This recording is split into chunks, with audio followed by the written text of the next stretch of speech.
Hey friends, welcome to my channel and today we are going to study chapter 17 जो बात करता है charge के बारे में। तो दोस्तों सबसे पहले आपको बता देते हैं ये दो पार्ट्स में हम डिवाइड करके पढ़ने वाले हैं। पहले पार्ट में हम पढ़ने वाले हैं फ्रेमिंग ऑफ चार्ज जो कि सेक्शन 211 से लेकर 217 तक है। दूसरा पार्ट है हमारा जॉइंडर ऑफ चार्ज जो है सेक्शन 218 से लेकर 224 जिसमें भी दो पार्ट्स हैं, trial of several offences and trial of several offenders. First part है that is form of charge. 211 में पढ़ेंगे कि कंटेंट क्या होता है चार्ज का। 212 में कुछ पर्टिकुलर्स ऐड कर रहे हैं जैसे कि टाइम, प्लेस, पर्सन, ऑफेंस कब कहाँ किसके द्वारा हुआ है ये मेंशन करना है। 213 में ये बोला है कि हमें मैनर्स भी स्टेट करना है जिस मैनर में ऑफेंस कमिट हुआ है, इस प्रकार से ऑफेंस किया गया है। 214 बोलता है अगर कोई चार्ज आप लगा रहे हैं तो उसका इंटरप्रिटेशन आपको उसी प्रकार से करना है जैसे कि लॉ में उसका इंटरप्रिटेशन दे रखा है, उसके अलावा आप अपने हिसाब से कुछ भी नहीं कर सकते। फिर पढ़ने वाले एरर। चार्ज अगर कर रहे हैं हम लोग लगा रहे हैं तो उसमें एरर भी हो सकता है। 216 बात करता है अल्टरेशन के बारे में। 216 में हमने जज को पावर दिया, कोर्ट को पावर दिया कि आप चाहें तो इन चार्जेस को मतलब फेर बदल कर सकते हैं, अल्टर कर सकते हैं, एडिशन कर सकते हैं। उसका इफेक्ट क्या होगा। 217 जज के पास पावर है कि वो वापस से विटनेस को रिकॉल कर सकते हैं, रीएग्जामिन कर सकते हैं। सेक्शन 211 7 सब क्लॉजेस में डिवाइडेड है और 4 इलस्ट्रेशंस हैं। तो आइए पहला सब क्लॉज देखते हैं। जितने भी ऑफेंसेस हैं वो सारे के सारे कवर अप किए जाएंगे सीआरपीसी के कोड में। सेकंड सब क्लॉज, अगर कोई ड्रग्स का मामला है तो डेफिनेटली वो एनडीपीएस एक्ट में लागू होगा। इस चीज़ का मेंशन किया जाएगा कि कौन सा अपराध कौन सा एक्ट के द्वारा देखा जाएगा। क्लॉज 3, अगर ऑफेंस का नाम मौजूद है तो उसको उस नाम से लिया जाएगा और अगर मौजूद नहीं है वो नाम तो उस ऑफेंस को डिफाइन कर दो कि वो कौन सा ऑफेंस हुआ है। आप लिख दो कि ये किया गया था। सब क्लॉज 4, जो भी अपराध आपने किया है चार्ज में उसका मेंशन किया जाएगा।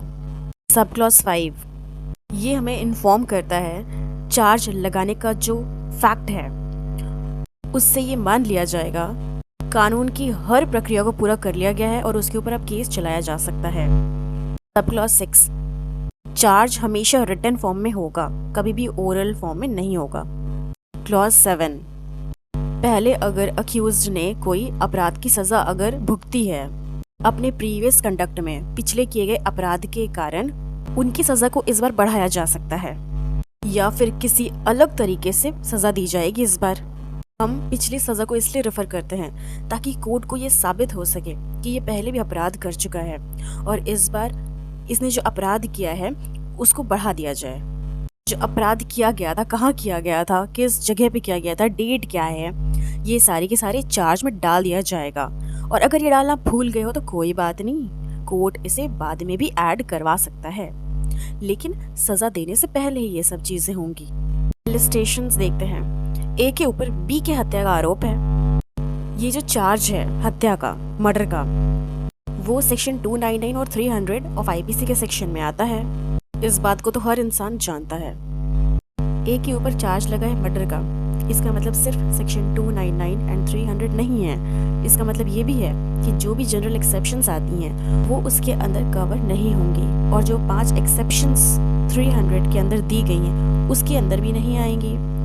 एक्सेप्शन 1 है, उसके अलावा जो 3 प्रोविजंस दी गई हैं वो भी लागू नहीं होगी। दूसरा इलस्ट्रेशन, ए के ऊपर 326 ऑफ आईपीसी लग गया क्योंकि वॉलंटरली कॉजिंग हर्ट किस चीज से भाई, एक इंस्ट्रूमेंट जो कि शूटिंग के लिए इस्तेमाल होती है। 326 लग गई है, हर इंसान को पता है।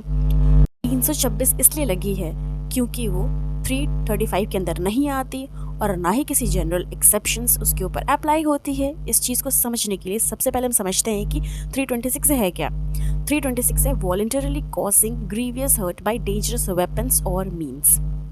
यहाँ पे इंस्ट्रूमेंट यूज हुआ है। 335 लागू नहीं होती क्योंकि voluntarily causing grievous hurt on provocation, मतलब उसको उकसाया गया था, ऐसा कुछ लागू नहीं हुआ इसमें। इसलिए कहते हैं सीआरपीसी के साथ आईपीसी को पढ़ना जरूरी है। थर्ड इलस्ट्रेशन, ए के ऊपर आरोप लगा है murder, cheating, theft, extortion, adultery, criminal intimidation और using false property mark. Charge में क्या डालोगे? ऑब्वियसली आप लिखोगे कि उसने मर्डर किया है या चीटिंग की है, थेफ्ट किया है एक्सटॉर्शन क्या है, अडल्ट्री या क्रिमिनल इंटिमिडेशन या यूजिंग फॉल्स प्रॉपर्टी मार्क। लेकिन एग्जाम्पल को हम कवर अप करते हैं। इन सब अपराधों का जो आईपीसी के अंदर दिया हुआ है, अब चार्ज लिखते वक्त इन सेक्शंस को ही लिखना है, इनको डिफाइन करने की जरूरत नहीं है। सिर्फ उस अपराध को डिफाइन करने की जरूरत है जो आईपीसी में या किसी भी लॉ में नहीं दिया गया है। यही हमें एग्जाम्पल सी बता रहा है। लास्ट इलस्ट्रेशन डी, ये एग्जाम्पल हमें इन्फॉर्म करती है कि अगर किसी प्रॉपर्टी को कानूनी तौर पे बेचा जा रहा है और कोई आदमी जानबूझकर बेचने की प्रक्रिया में बाधा डालता है, किसी सरकारी सेवक को रोकता है, पब्लिक सर्वेंट को रोकता है, तो चार्ज में इन्हीं शब्दों का इस्तेमाल किया जाएगा। सेक्शन 212 बात करता है particulars as to time, place and person. पहला सब क्लॉज कहता है चार्ज कंटेन करेगा ऑफेंस से रिलेटेड चीज़ें, जैसे कहाँ हुआ, किस वक्त हुआ, किस टाइम हुआ, किस प्लेस हुआ, किसके अगेंस्ट हुआ है, ताकि अक्यूज्ड को नोटिस भी जा सके कि आपके ऊपर ये चार्जेस लगे हैं क्योंकि आपने ये ऑफेंस किया है। सब क्लॉज 2, जब अक्यूज्ड पे चार्ज लगा हो क्रिमिनल ब्रीच ऑफ ट्रस्ट का या डिसऑनेस्ट मिसअप्रोप्रिएशन ऑफ मनी या अदर मूवेबल प्रॉपर्टी, इन तीनों से संबंधित एक रकम के बारे में ही बता देना काफ़ी है। It shall be sufficient to specify the gross sum, या फिर उस प्रॉपर्टी से रिलेटेड जिसके कारण अपराध हुआ है, और इसके साथ साथ उस तारीख के बारे में भी बता दीजिए जब ये अपराध हुआ। ज़रूरी नहीं है कि जिस प्रॉपर्टी से रिलेटेड अपराध हुआ है उसके बारे में बिल्कुल सटीक जानकारी दी जाए, एग्जैक्ट डेट बताने की भी ज़रूरत नहीं है। अगर चार्ज में ये तीनों बातें लिखी गई हैं, that criminal breach of trust, dishonest misappropriation of money और अदर मूवेबल प्रॉपर्टी, इन सब से रिलेटेड ऑफेंस हुआ है, तो इन सबको एक ही माना जाएगा, जो कि हमें हमारे आईपीसी के सेक्शन 219 में भी बताया गया है। प्रोवाइजो बताता है 1 साल तक कोई भी ऑफेंस को लंबा खींच सकते हो। 1 साल के अंदर अंदर उस डेट का बताना ज़रूरी होता है। Section 213, when manner of committing offence must be stated. अगर कोई केस ऐसा आ जाए जिसमें 211 एंड 212 में दिए गए तरीके से कंटेंट्स थे, अपराध का नाम बताओ, डिफाइन करो, फैक्ट्स बता दो, वो रिटन में होगा या प्रीवियस कन्विक्टेड है तो क्या होगा, या 212 में बताया गया था अगर कोई मिस एप्रोप्रिएट प्रॉपर्टी है, नहीं है, इन दोनों की कार्रवाई पूरी होने के बावजूद भी बात अगर नहीं बनती है तो अपराध कैसे किया गया है इस तरीके को भी बता दिया जाए। ऐसे सिचुएशन में ऑफेंस किस तरीके से किया गया है इसको बताना ज़रूरी होगा। इलस्ट्रेशन ए के ऊपर चोरी का इल्ज़ाम है कुछ चीज़ें चुराने के लिए, समय और प्लेस के बारे में बता दिया गया है, लेकिन किस तरीके से चोरी की गई है इसके बताने की ज़रूरत नहीं है। दूसरा एग्जाम्पल बी, ए के ऊपर इल्ज़ाम है कि उसने छल से कोई काम किया है, चीटिंग कैसे किया है वो तो बताना पड़ेगा। थर्ड एग्जाम्पल, ए ने झूठी गवाही दी है, अब कौन सी गवाही झूठी दी है वो चार्ज में बताना पड़ेगा। इलस्ट्रेशन डी, ए ने पब्लिक सर्वेंट के काम में बाधा डाली है, कहाँ डाली है, किस जगह पे बाधा डाली है सरकारी काम में, ये चार्ज में बताना पड़ेगा। नाउ नेक्स्ट इलस्ट्रेशन ई, ए के ऊपर इल्ज़ाम है कि उसने बी का मर्डर किया है, पर्टिकुलर प्लेस एंड टाइम। अब चार्ज में ये बताने की ज़रूरत नहीं कि उसने मर्डर कैसे किया है। नाउ इलस्ट्रेशन एफ, ए के ऊपर इल्ज़ाम है कि उसने जो कानूनी निर्देश हैं उसको उल्लंघन किया है, डिसोबी किया है, ताकि बी को सज़ा ना मिल सके। ये एग्जाम्पल चार्ज में ये बताना पड़ेगा कि कानून के कौन से डायरेक्शन को तोड़ा गया है। Section 214, words in charge taken in sense of law under which offence is punishable. Offence को एक्सप्लेन करने में जो वर्ड्स का यूज़ किया जा रहा है उन वर्ड्स को इस तरीके से पढ़ा जाएगा या समझा जाएगा जो ऑफेंस उस एक्ट से रिलेटेड हो। मान लीजिए कोई असॉल्ट हुआ है या अब्यूज़ हुआ है, ये जो अपराध है, ऑफेंस है, इसको उस सेंस में लिया जाएगा जिससे रिलेटेड ये अपराध किया गया है। मतलब अगर जुवेनाइल एक्ट लगता है तो असॉल्ट एंड अब्यूज़ को उस तरीके से पढ़ा जाएगा जैसे कि जुवेनाइल एक्ट में दिया गया है। अगर ये असॉल्ट और अब्यूज़ SC एक्ट के अंदर आता है तो उसी तरीके से पढ़ा जाएगा जैसे उसमें दिया गया है। अगर असॉल्ट या अब्यूज़ पॉस्को एक्ट में आता है तो उसको भी उसी तरीके से पढ़ा जाएगा जैसे उस एक्ट में दिया गया है। Section 215, effects of errors. Charge लिखते वक्त अगर कोई गलती हो जाए तो उसका क्या इफेक्ट होगा। कोई भी गलती ऑफेंस और पर्टिकुलर से रिलेटेड लिखने में या लिखना ही भूल गई हो, उसको इग्नोर किया जा सकता है, लेकिन दो सिचुएशन में इग्नोर नहीं कर सकते। एक, जब आरोपी को कन्फ्यूजन हो उस गलती के कारण, आरोपी को कन्फ्यूजन हो गई उस गलती के कारण, या इंसाफी ना दिलाया जा सके। इसके इलस्ट्रेशंस देखते हैं। पहला इलस्ट्रेशन, अगर ए के ऊपर आईपीसी की धारा 242 के तहत इल्ज़ाम लगा है कि उसने काउंटरफीट कॉइन्स किया है, ये जानते हुए भी कि ये काउंटरफीट कॉइन्स है उसने अपने पास रखा, चार्ज लिखते वक्त फ्रॉडुलेंट लिखना भूल गए, इससे ना वो मिसलीड होता है ना इंसाफ देने में कोई प्रॉब्लम होता है। इसीलिए ऐसे एरर को, ऐसी गलती को इग्नोर किया जा सकता है। दूसरा इलस्ट्रेशन बी बताता है ए ने बी के साथ चीटिंग की है। इस तरीके से उसने चीटिंग किया है, इसको चार्ज में लिखना भूल गए, या तो गलत तरीके से लिख दिया है, लेकिन कोर्ट में ए ने अपने आप को डिफेंड करने के लिए गवाह बुलाया और अपना अकाउंट भी दिया, जिसका मतलब था कि उसको मालूम था कि मुझे क्या चीज़ डिफेंड करनी है। इसीलिए कोर्ट ने कहा कि ये जो गलती रह गई है चार्ज में लिखने से, इसको इग्नोर किया जाए, क्योंकि ए अपना डिफेंड कोर्ट में कर रहा है। थर्ड इलस्ट्रेशन सी, इलस्ट्रेशन सी, ए के ऊपर चीटिंग का आरोप है। ए ने बी के साथ चीटिंग किया है। किस तरीके से किया है ये आरोप पर नहीं लिखा गया, वो चार्ज में नहीं लिखा गया है। अब क्या हुआ कि इस केस में बहुत सारे ट्रांजैक्शंस हुए थे ए और बी के बीच में, इसीलिए ए को नहीं पता था कि कौन सा ऐसा ट्रांजैक्शन, मतलब कौन से ऐसे ट्रांजैक्शन में चीटिंग किया है उसने। इस केस में कोर्ट ने कहा कि ये जो चार्ज में मेंशन करना रह गया है, बताना रह गया है गलती से कि किस तरीके से छल किया गया है, इस गलती को इसीलिए इग्नोर नहीं किया जा सकता। इस एग्जाम्पल में किस चीज़ को ये डिफेंड कर रहा है नहीं मालूम चल रहा है। Example D, A is charge with murder of खुदा बख्श ऑन 21 जनवरी 1882, लेकिन असल में हैदर बख्श का मर्डर हुआ था 20 जनवरी को।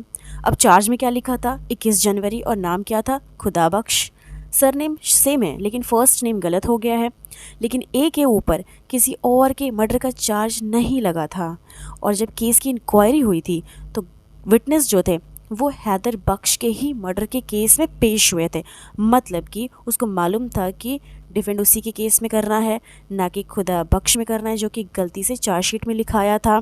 इसलिए कोर्ट इसको कह सकता है कि ये मिसलीड नहीं है, इस गलती को इग्नोर किया जा सकता है। नाउ इलस्ट्रेशन ई, ए के ऊपर हैदर बख्श का चार्ज लगा है जो कि 20 जनवरी 1882 को हुआ था। इस एग्जाम्पल में जो ट्विस्ट है ये है कि ए के ऊपर हैदर बख्श का मर्डर करने का इल्ज़ाम है जो कि 20 जनवरी को हुआ था, और खुदा बख्श जो कि उसको अरेस्ट करने आया था 21 जनवरी को, उसका भी मर्डर करने का चार्ज है। लेकिन चार्ज में हैदर बख्श का नाम लिखा था, लेकिन केस चलाया गया खुदा बख्श का मर्डर के अगेंस्ट। जो कि डिफेंस के गवाह थे वो हैदर बख्श के मर्डर के केस में पेश हुए। अब कोर्ट ने इस चीज़ को देखा कि काफ़ी कंफ्यूजिंग है, इस एरर को इग्नोर नहीं किया जा सकता है। सेक्शन 216 कोर्ट में अल्टर द चार्जेस, इसके 5 पार्ट हैं। कोर्ट ऐड कर सकता है, अल्टर कर सकता है, ये करने के बाद वो उसको पढ़ेगा भी और एक्सप्लेन भी कर देगा। उसी तरीके से प्रोसेस किया जाएगा जैसे ओरिजिनल चार्ज में होता है, और कोर्ट इसको नए सिरे से भी चला सकता है। ऐसा करने के लिए, चार्ज को ऐड या अल्टर करने के लिए सैंक्शन की जरूरत होगी तो ले ली जाएगी।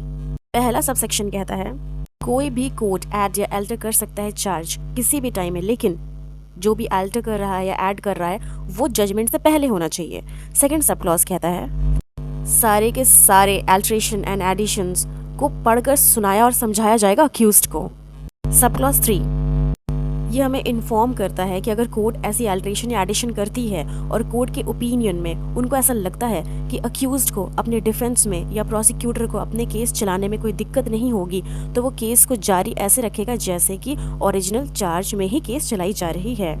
सब क्लॉज 4 अगर ऑल्ट्रेशन या एडिशन करने से केस पे बहुत बड़ा प्रभाव पड़ता है, अक्यूज्ड पे अपना डिफेंस तैयार करने में या प्रोसिक्यूटर को अपना केस चलाने में, तो कोर्ट ये डायरेक्शन दे सकता है दैट केस को नए तरीके से चलाया जाए, मतलब शुरू से स्टार्ट किया जाए, या एडजर्न कर देगा उतने पीरियड के लिए, जितने समय के लिए जितना वो मुनासिब समझे, जितना उसको ठीक लगे। सब क्लॉज 5 अगर एडिशन या अल्टरेशन चार्ज में करने से पहले सैंक्शन की ज़रूरत पड़ती है, केस को तब तक नहीं चलाया जाएगा जब तक कि ऐसा करने के लिए उनको सैंक्शन न मिल जाए। Section 217 recall of witness when charge Altered. पहला पार्ट कहता है विटनेस को रिकॉल करिए, रिसमन कीजिए, एग्जामिन कीजिए। बी पार्ट कहता है कोर्ट भी किसी गवाह को दोबारा बुला सकता है या नया गवाह बुला सकता है जैसा कि वो ठीक समझे। आइए अब देखते हैं सेक्शन। जब भी कोर्ट के द्वारा किसी भी आरोप मतलब चार्ज में बदलाव होता है, मतलब अल्टर होता है या चार्ज होता है, और चार्ज भी लगाया जाता है, कोई और आरोप भी लगाया जाता है या अल्टर करता है, कुछ कम कर देगा या बदल देगा, ऐसे सिचुएशन में सेक्शन 217 में इन्फॉर्म करता है दो चीज़ें हो सकती हैं जो कि ए और बी में दी गई है। ए बताता है ऐसे सिचुएशन में जो विटनेस है उसको दोबारा रिसमन करके बुलाया जा सकता है, एग्जामिन किया जाएगा, उनसे गवाही ली जाएगी, उतना ही गवाही ली जाएगी जो कि अल्टर या ऐड किया गया हो। पूरा शुरू नहीं होगा, पूरा शुरू से नहीं होगा, मतलब कि जो भी एडिशन हो रहा है, अल्टरेशन हो रहा है, उन सब का ही विटनेस के लिए बुलाया जाएगा। डिस्क्रिशन के ऊपर है, कोर्ट की मर्जी के ऊपर है जो भी है। अगर कोर्ट को लगता है कि जो ऑफेंस ऐड या अल्टर किए गए इससे कोई खास अगर प्रभाव नहीं पड़ रहा है केस के ऊपर, और ये जो दोबारा गवाहों को बुलाने की बात हो रही है ये सिर्फ केस को डिले करना चाहते हैं, ये इनका मकसद साफ नहीं है, तो कोर्ट मना कर सकता है दोबारा गवाह को बुलाकर उनसे गवाही लेने में। कोर्ट मना कर सकता है कि उनको दोबारा समन ना भेजा जाए, उनसे दोबारा गवाही ना लिया जाए। अगर इंसाफ नहीं होगा, सही इंसाफ नहीं होगा, तो उस सिचुएशन में कोर्ट कह सकता है कि हाँ ठीक है, फिर से उसको समन किया जाए, दूसरे गवाह को फिर से बुलाया जाए। बी पार्ट कहता है अगर कोर्ट चाहे तो आगे किसी और के प्रकारों को के गवाहों को बुलाया जा सकता है जैसे कि कोर्ट को ठीक लगे। सेक्शन 218 जनरल रूल पढ़ेंगे। इसमें सेपरेट चार्ज है तो सेपरेट ऑफेंसेस के लिए सेपरेट चार्ज लगाना है। अलग अलग ऑफेंसेस किया, जैसे किडनैपिंग किया, रेप किया, ग्रीवियस हर्ट प्रोड्यूस कर दिया, थेफ्ट कर दिया, रॉबरी कर दिया, डेकॉइटी भी कर दी, किसी के घर में उसने हाउस ट्रेसपास कर दिया है, तो इन दैट केस हम हर सेपरेट ऑफेंस के लिए उसके ऊपर सेपरेट चार्ज लगाने वाले हैं। This is given under section 218। लेकिन अब इसके 4 एक्सेप्शंस होते हैं जो दिए गए हैं सेक्शन 219, 20, 21, 23 में। इसमें जॉइंडर की बात होती है। 219 में बोला गया है कि 3 ऑफेंसेस अगर एक साल में किया है उसने तो हम एक साथ सबको ट्राई करेंगे, जो सेम काइंड का होना चाहिए, जहाँ पे पनिशमेंट सेम हो। किसी पर्सन ने 12 महीने के अंदर उसने अगर 3 ऑफेंस किया है तो उसको एक साथ ट्राई किया जा सकता है। ये 219 कहता है कि ट्रायल में उसको निपटा दो। 220 में कह रहा है कि ट्रायल फॉर मोर ऑफेंस, एक से ज़्यादा अगर उस पर्सन ने ऑफेंस किया है तो हम उसे एक ही ट्रायल में निपटा देंगे, ये सेक्शन 220 कहता है। 218 का डायरेक्ट एक्सेप्शन 220 है जो सेम चीज़ बोल रहा है। 218 बोलता है कि सेपरेट ऑफेंस है तो सेपरेट चार्ज लगाओ। 220 कहता है कि ठीक है आपने सेपरेट चार्ज लगा दी लेकिन आप ट्रायल साथ में करो तीनों की, जो भी ऑफेंस उसने किया है, 2 ऑफेंस, 3 ऑफेंस, 4 ऑफेंस। 221 कहता है कि अगर डाउटफुल है कि कौन सा ऑफेंस यहाँ पे कमिट किया गया है, आप उस पर्सन के अगेंस्ट कौन सा चार्ज लगाओगे।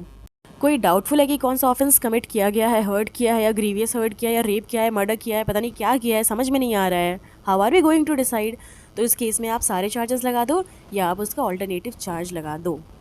ये दिया गया है 221 में। अब 223 में कौन कौन से ऑफेंडर्स को, पर्सन को हम साथ में ट्राई कर सकते हैं।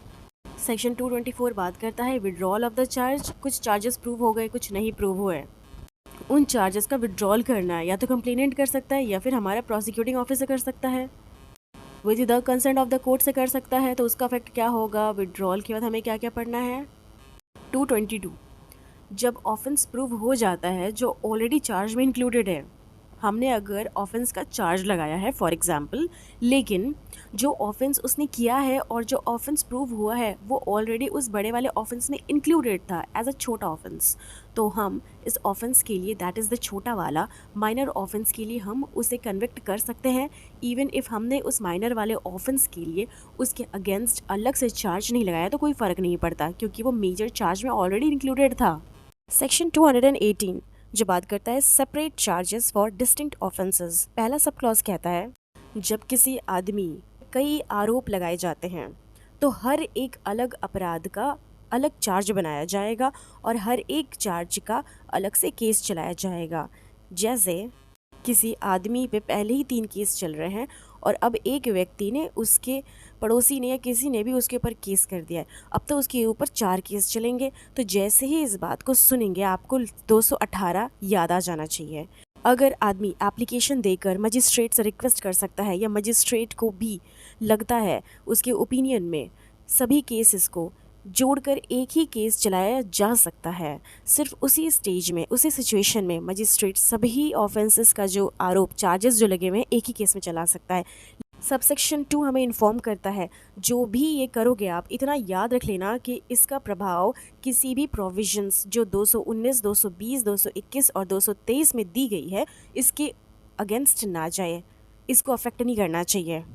एग्जाम्पल दी गई है, ए के ऊपर चोरी का आरोप लगा है और ए के ऊपर ही किसी व्यक्ति को गंभीर रूप से घायल करने का भी आरोप लगा हुआ है।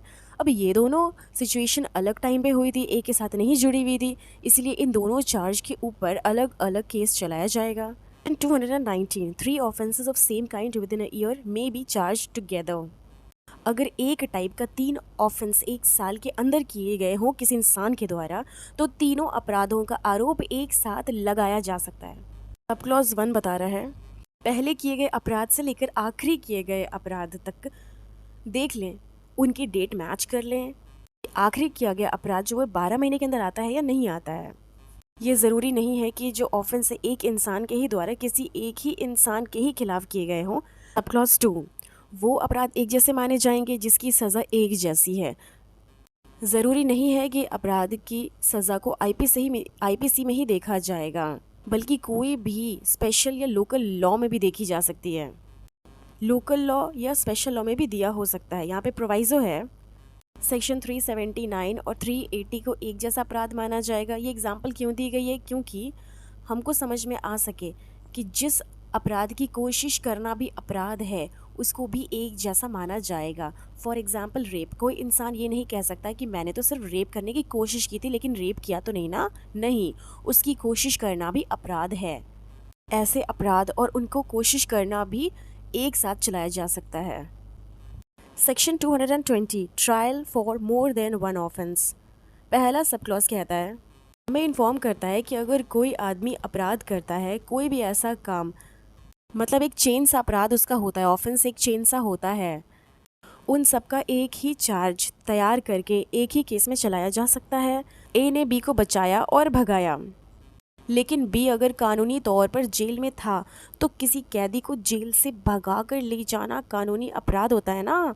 अब आगे ऐसा करने में सिक्योरिटी वाले कांस्टेबल भाइयों को भी गंभीर रूप से चोट पहुंचाई गई, रोकने की कोशिश किया होगा उन्होंने, लेकिन अपने भाई को या अपने मित्र को तो बचाना है, तो एडवोकेट के थ्रू बचाओ तो ज़्यादा अच्छा रहेगा।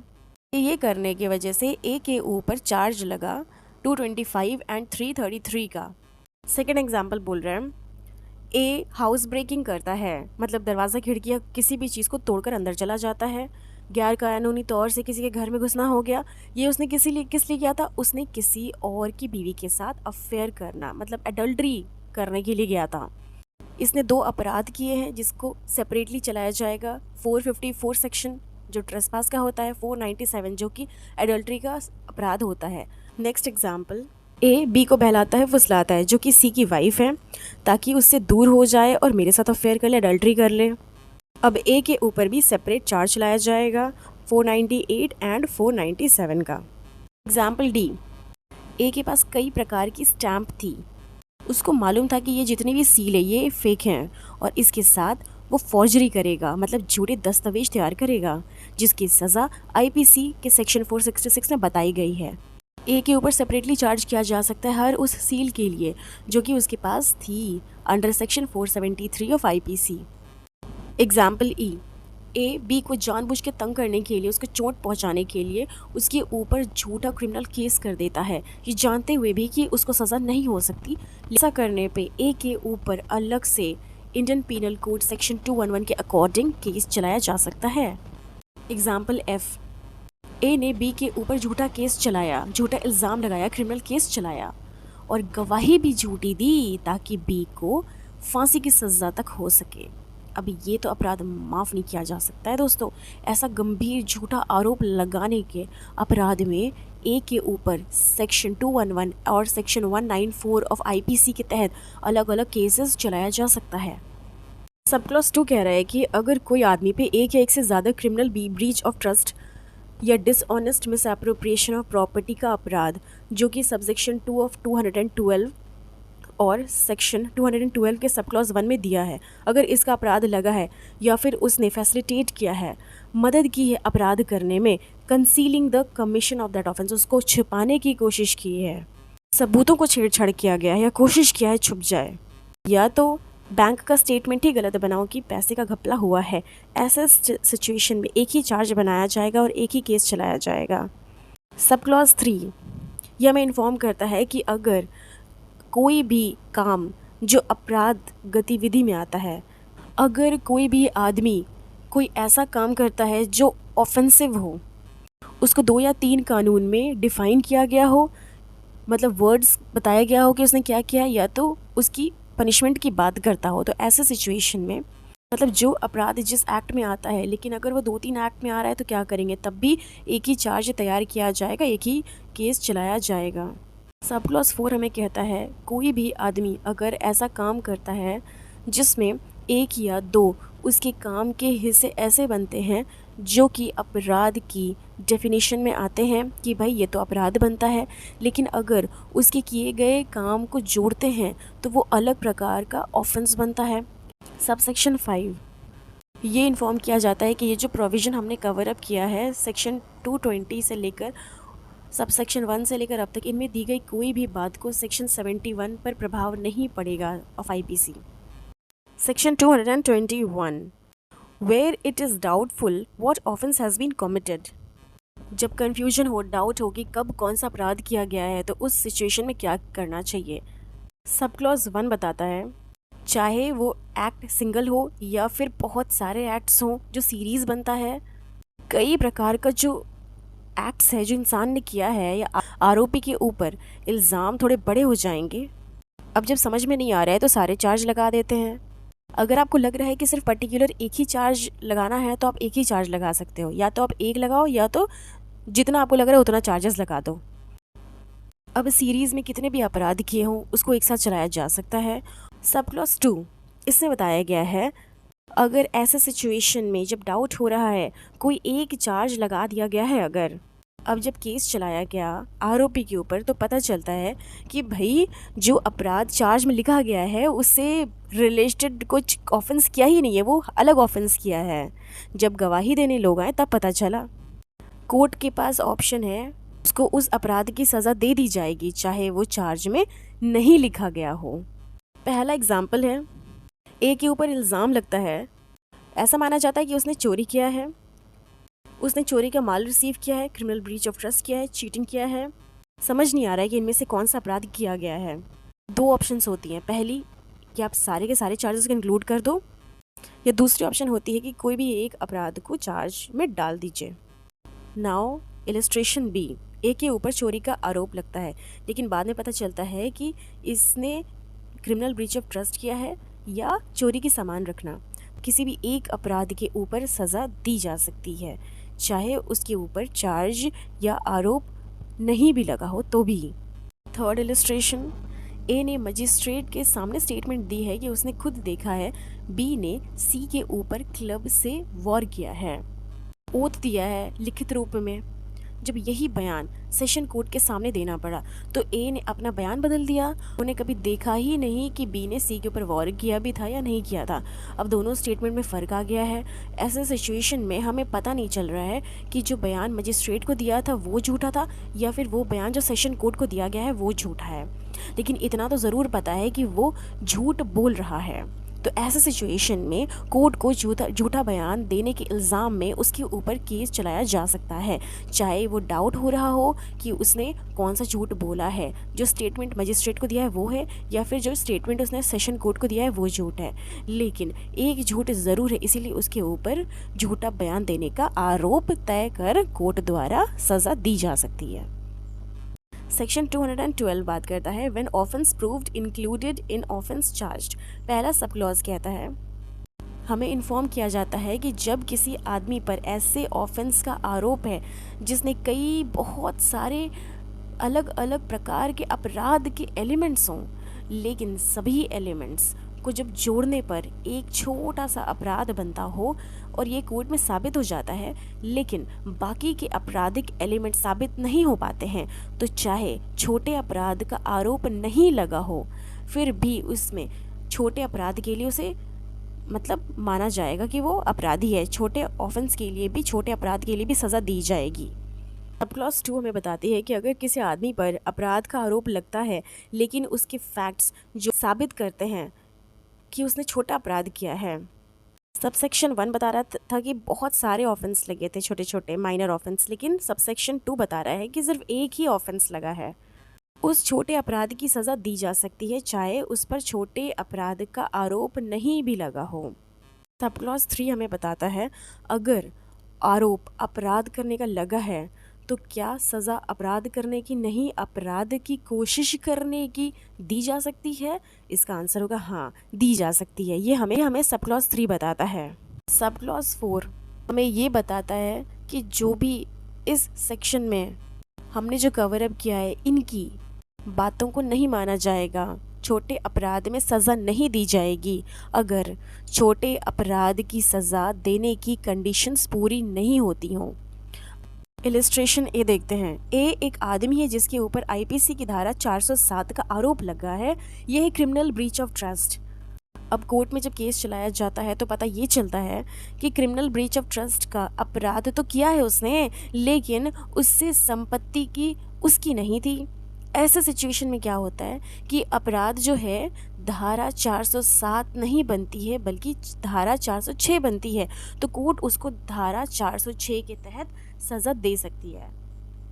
दूसरा सब क्लॉज ए के ऊपर 325 का आरोप लगता है, मतलब ग्रीवियस हर्ट, लेकिन जब कोर्ट में केस चलाया जाता है तो पता चलता है उसको भड़काया गया था, अचानक से उसको गुस्सा दिलाया गया था, प्रोवोक किया गया था। उसको सज़ा 325 की नहीं 335 में मिल सकती है। इस एग्जाम्पल से भी हम क्या समझते हैं कि ए को भले 325 का चार्ज लगाया गया हो लेकिन उसको सज़ा 335 में दी जाएगी, 335 में दी जाएगी। सेक्शन 223 व्हाट पर्सन्स में बी चार्ज जॉइंटली। पहला सब क्लॉज बोलता है ए पार्ट हमें इन्फॉर्म करता है वो आदमी जिन्होंने एक जैसा अपराध किया है लेकिन वो सेम ट्रांजैक्शन मतलब उसकी कड़ी जुड़ती हो, उन सभी को एक साथ चार्ज करके अपराध में कोर्ट में केस चलाया जा सकता है। बी पार्ट हमें इन्फॉर्म करता है कि पर्सन अक्यूज्ड जिन्होंने अपराध किया हो या वो जो अबेटमेंट की हो उस ऑफेंस को होने में, कि इन्होंने अपराध किया नहीं था, इन लोगों के साथ ज़रूर थे, कोशिश की थी, इन सबको एक साथ चार्ज करके कोर्ट में केस चलाया जा सकता है। सी पार्ट बताता है कि अगर एक जैसा अपराध किसी ने किया हो, मतलब जो अपराध 1 साल के अंदर किया हो उसी को एक साथ चलाया जाएगा। डी पार्ट हमें इन्फॉर्म करता है कि पर्सन अक्यूज जो है डिफरेंट ऑफेंस के लिए, लेकिन वो सारे के सारे सेम ट्रांजैक्शंस में हैं। अपराध अलग अलग किया गया है लेकिन सारे एक ही कड़ी से जुड़ते हैं। एक ने कार चुराई थी, चोरी की कार को ले जाकर किसी का मर्डर किया गया था, कार को चुराने वाला कोई और था, कार में बैठकर मर्डर करने वाला उसका साथी ही था, लेकिन एक ही कड़ी से जुड़ते हैं तो इन सब का अपराध भी एक साथ चलाया जाएगा।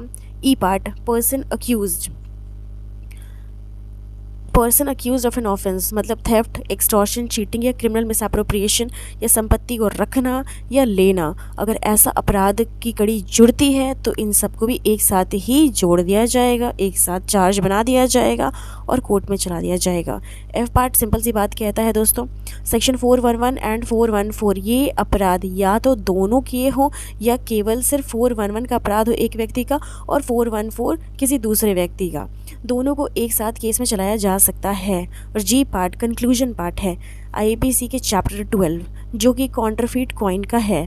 कोई भी अपराध किसी भी प्रकार का नकली सिक्का या फिर नकली मोहर जो सरकारी स्टैम्प होता है उससे रिलेटेड कुछ भी किया हो, सभी को एक साथ कोर्ट में चलाया जा सकता है। They will be tried jointly and together. Section 224 withdrawal of remaining charges on conviction on one of several charges. जब किसी एक आदमी के ऊपर एक से ज़्यादा चार्ज हो लेकिन केस चलाए जाने पर कन्विक्शन मतलब सज़ा जो है वो एक या एक से अधिक की होती है लेकिन सभी पर नहीं होती है, ऐसे सिचुएशन में क्या होगा, या तो कंप्लेनेंट या तो ऑफिसर जो कंप्लेनेंट की तरफ से है, पब्लिक प्रोसिक्यूटर हो गया, अगर इन दोनों की एप्लीकेशन नहीं आती है तो कोर्ट खुद विड्रॉ कर देगा रिमेनिंग चार्ज या फिर चार्जेस जो कि साबित नहीं होते हैं। अब चार्जेस को विड्रॉ करने का नतीजा क्या होता है? डेफिनेटली एक्विटल होता है, मतलब उसको बाकी के सभी चार्जेस से बरी कर दिया जाता है।